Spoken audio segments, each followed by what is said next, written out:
എന്താ അവിടെ താമസിക്കാഞ്ഞത്? എവിടെ താമസിക്കാനാണ്? അതിനുള്ള സൗകര്യമില്ല. എന്നെ കൊണ്ടുവന്ന ഒരു സ്ത്രീയുടെ വീട്ടിലാണ് താമസിച്ചത്. ഒരു സ്ത്രീയുടെ വീട്ടിലാണ് കൊണ്ട് താമസിച്ചത്. അവിടെ നടന്ന കാര്യങ്ങളൊന്നും ഞാൻ ജനങ്ങളെ അറിയിക്കാൻ താല്പര്യപ്പെടുന്നില്ല മേഡം.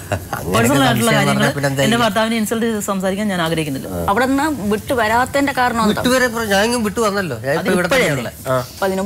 പണി അവിടെയായിരുന്നു. പണി അവിടെ എന്ന് പറഞ്ഞു കഴിഞ്ഞാൽ ആദ്യം എനിക്ക് ചരലിന്റെ പണിയായിരുന്നു. പഞ്ചായത്തിൽ നിന്ന് ചരല് ലേലം എടുത്തിട്ട് പിന്നെ വാരി വിപ്പിച്ചിട്ട് പണിക്കാരെ വെച്ചിട്ട് വാരി വിപ്പിച്ചിട്ട് അതിനെ കൊണ്ട് ഇങ്ങനെ ജീവിക്കുന്നതായിരുന്നു. ഒരു ഇവരെയും സംരക്ഷിക്കണം, അവരെയും സംരക്ഷിക്കണം. അവർ വയസ്സുന്ന ഒരു സ്ത്രീയെ സംരക്ഷിക്കണ്ടെന്ന് പറയാൻ പറ്റില്ല. അവരെ സംരക്ഷിച്ചില്ല. ഇതുവരെ അവരെ ഞാനാ സംരക്ഷിച്ചത്. മറ്റൊരു ഭക്ഷണം കൊണ്ട് കൊടുക്കുന്ന വരാത്ത നിങ്ങള് പിന്നെ ഭക്ഷണം കൊണ്ട് കൊടുക്കുന്നുണ്ടാതെ രണ്ട് കണ്ണും കാണാൻ ഇപ്പോഴാണ് കണ്ണ് കാണാൻ പറ്റും. അവർക്ക് കണ്ണ് കാണുന്ന സമയം വരെ അവര് പിന്നെ അവര് കൊടുക്കുകയും പറ്റും. ഇപ്പൊ കണ്ണ് കാണാൻ പറ്റാത്തതുകൊണ്ട് അവരെ സംരക്ഷിക്കേണ്ടിട്ട് ഞാൻ വന്നതാ. ഈ കരയോക്കാര് പിന്നെ ഞാൻ ഒറ്റയ്ക്ക് ഒരാള് പണിയെടുത്തിട്ട് എന്റെ ചെലവും ഭക്ഷണവും എല്ലാം കഴിഞ്ഞ് ഉറുമ്പ് അരിമണി അരിച്ചു വെക്കുമ്പോൾ അരിച്ചു വെച്ചിട്ട് ഉണ്ടാക്കി കൊണ്ടുവന്നിട്ട് വേണം ഓരോ കാര്യങ്ങളും സാധിക്കാൻ. എനിക്ക് സഹായിക്കാൻ ആളില്ല. അല്ല, എനിക്ക് സഹായിക്കാൻ ആളില്ല. ആരും സഹായം ഞാൻ ആഗ്രഹിക്കുന്നില്ല. പക്ഷെ ഞാൻ അധ്വാനിച്ചുണ്ടാക്കിയ പൈസ കൊണ്ട് എല്ലാ കാര്യങ്ങളും എന്നെ കൊണ്ട് കഴിയുന്ന രീതി ഞാൻ ചെയ്തിട്ടുണ്ട്. അങ്ങനെയാണ് അങ്ങനെ ഞാൻ ചെയ്തത്. അതിപ്പോ സത്യമായിട്ടും അതെ ഇല്ലാന്ന് പറയുന്നത് അത് കളവാണ്. അതേ പറയാം. ജീവിതത്തിൽ എന്റെ വീട്ടില് പറയാം, എന്റെ വീട് ഓലപ്പുരയായിരുന്നു കല്യാണം കഴിക്കുമ്പോൾ. എനിക്ക് എന്റെ ബെഡ്റൂമിനായിട്ട് മാത്രം എടുത്തൊരു വീടാണ്. ഒരു റൂമായിട്ട് കൂട്ടിയെടുത്തിട്ടാണ് അവിടെയാണ് ഞങ്ങൾ താമസിച്ചത്. വീട്ടിൽ എന്നെ കൊണ്ട് അവരുടെ മുറിക്കകത്താണ് കടത്തിയത്. അവരുടെ വീട്ടിലാണ്. അവരപ്പുറത്തെ മുറിയിൽ ഇവര്. ഞാൻ കൂടുതൽ അതിനെ കുറിച്ചൊന്നും പറയുന്നില്ല മേഡം. പ്ലീസ്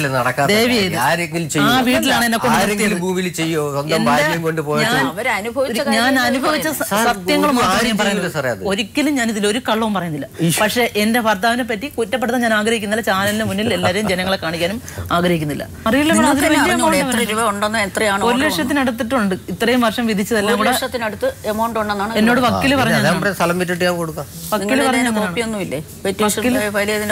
എന്നോട് റെക്കോർഡ്സ് ഒന്നും കൊണ്ടുവരാൻ. നിങ്ങൾക്ക് ഭാര്യയും കുഞ്ഞായിട്ട് ജീവിക്കണം താല്പര്യമില്ല? എനിക്ക് താല്പര്യമുണ്ട്. ഉണ്ട്. നാളായിട്ട് ഈ 12 വർഷം ഗ്യാപ്പിനിടയിൽ നിങ്ങൾക്ക് അങ്ങനെ ആഗ്രഹം ഉണ്ടായിരുന്നു? ഇപ്പൊ ഇത് വന്നതുകൊണ്ടാണ്. ആഗ്രഹം ഇല്ലായിരുന്നെങ്കിൽ ഞാൻ വേറെ വിവാഹം കഴിച്ച് ജീവിച്ചിട്ടുണ്ടാവില്ല. കിട്ടാനല്ലേ ചോദിച്ചുള്ളൂ. ചെലവിന് കൊടുക്കാൻ തെറ്റല്ലോ. കൊടുക്കാൻ ഞാൻ തയ്യാറാണെന്ന് പറഞ്ഞല്ലോ. കൊടുത്തുവല്ലോ. പറഞ്ഞാ പോരാലോ? കൊടുത്തല്ലോ. കോടതി കെട്ടി വെച്ചല്ലോ. കോടതി കെട്ടി വെച്ചാൽ മതിയോ? ഒരു ചെറിയ കോടതി ഒരു നിയമപ്രകാരം ഉത്തരവ് പ്രകാരം നിങ്ങൾ കൊടുക്കുന്നതിനേക്കാളും നല്ലത് നിങ്ങൾ സന്തോഷമായിട്ട് 100 രൂപയെങ്കിലും ആ പെണ്ണിന്റെ കയ്യിൽ കൊണ്ട് കൊടുത്തിരുന്നെങ്കിലോ? എനിക്ക് ആ കോടതി വിധിയെ മാനിക്കുന്നത് എനിക്ക് കോടതി വിധിയെ കോടതിയിൽ പോകേണ്ടി വന്നത് എന്തുകൊണ്ട്?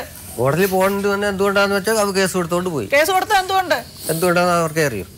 നിങ്ങൾ ചെലവിന് കൊടുത്തോ? ചെലവിന് കൊടുത്ത് ഞാൻ ആ സമയത്ത് ആ സമയം വരെ കേസ് കൊടുക്കുന്ന സമയം വരെ ഞാൻ ചെലവിന് കൊടുത്തു. വാടകയ്ക്ക് ആ വീട്ടിൽ ശരിയാകുന്നില്ല. വാടകയ്ക്ക് ഒരു വീടെടുത്ത് താമസിക്കാൻ ഭാര്യയും കുഞ്ഞിനെയും വിളിച്ചോണ്ട് പോക്കണം. 2 മാസത്തെ അവധി തരും. അതിനുള്ളിൽ പ്രസിഡന്റും ഒരു വാണിംഗ് കൊടുത്തു വിട്ടു. ചോദിച്ചാൽ പറയും. അന്നത്തെ സെക്രട്ടറി തന്നെ ഇന്നും ഉള്ളത്. ഇതിനകത്തോട് ചോദിച്ചാൽ പറയും.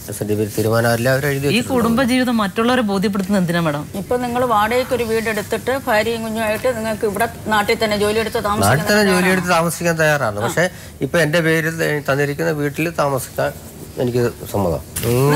എനിക്ക് താമസിക്കാൻ തയ്യാറല്ല. ഞാൻ പറഞ്ഞില്ല, എനിക്ക് സ്വന്തമായിട്ട് വീടുണ്ട്. ഇപ്പോൾ സ്വന്തമായിട്ട് എനിക്ക് 5 സെന്റ് സ്ഥലം വീടുകൊണ്ട് അവിടെ ഒരു വയസ്സും തള്ളയുണ്ട്. അവരെ സംരക്ഷിക്കണം.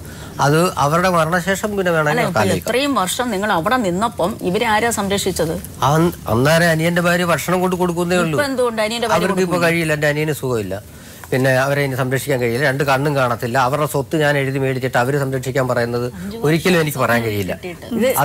അതുകൊണ്ട് ഇനി എനിക്ക് അവരുടെ കാര്യം തൽക്കാലം അവരുടെ കാര്യം 5 വർഷമായില്ലേ ഇത് എഴുതി കിട്ടിയിട്ട്? ഈ 5 വർഷവും നിങ്ങൾ അവരെ സംരക്ഷിച്ചോ? അവർ സംരക്ഷിച്ചു. 5 വർഷം നിങ്ങൾ നാട്ടിൽ സ്ഥിരമായിട്ട് നിന്നിട്ടല്ല. ഞാൻ കുറച്ചാൾ വന്ന് നാട്ടിൽ നിന്നിട്ട് അവരെ സംരക്ഷിച്ചിട്ട് അന്നേരം അനിയൻ പറയാൻ എന്തെങ്കിലും പണി ഉണ്ടെങ്കിൽ പോകും. ഇപ്പൊ ഇയാളുടെ കുടുംബത്തിന്റെ ആ പരിസരത്തും ആ ഒരു ഉള്ള സ്ഥലങ്ങളിലും ഒക്കെ ഇവിടെ പോയി അന്വേഷിച്ചപ്പം മനസ്സിലാക്കിയെന്ന് വെച്ച് കഴിഞ്ഞാൽ ഇയാൾ അവിടെ വന്നിട്ട് തന്നെ ഏകദേശം ഒരാഴ്ചയായുള്ളൂ. അതിന് വന്ന് 4 മാസം നിന്ന് അവിടെ നിന്നേരം പിന്നെ ആ സമയത്ത് ഇപ്പൊ അല്ല, ഒരു 1.5 കൊല്ലായി.